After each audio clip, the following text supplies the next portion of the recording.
Today, we celebrate the resurgence of New Orleans schools. We honor the resilience of a great American city whose levees gave out, but whose people never gave up.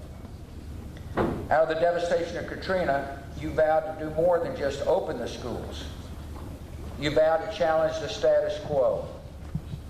Long before the Great Flood, too many students in this city drifted from grade to grade without ever learning the skills needed for success.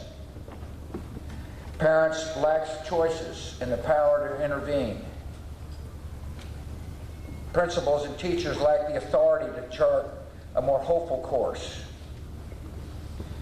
It was a system that stranded more than 60% of the students failing in schools. It was what I call the soft bigotry of low expectations.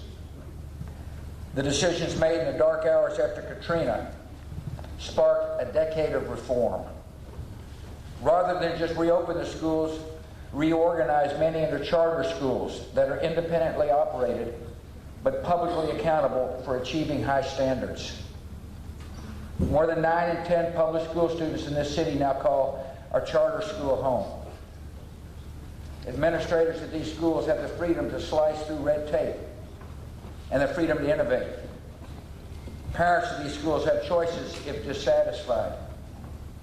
And the results of these schools have been extraordinary. The reason we know is because we measure. And any attempt to undermine accountability in our school system does a huge disservice to the students who go to the schools in New Orleans. Impossible, as the city was sitting underwater.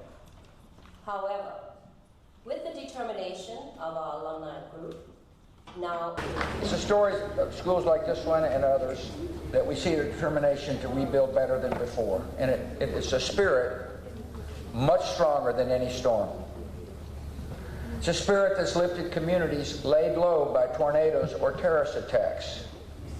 It's a spirit that I saw in New Orleans 10 years ago that is very evident today.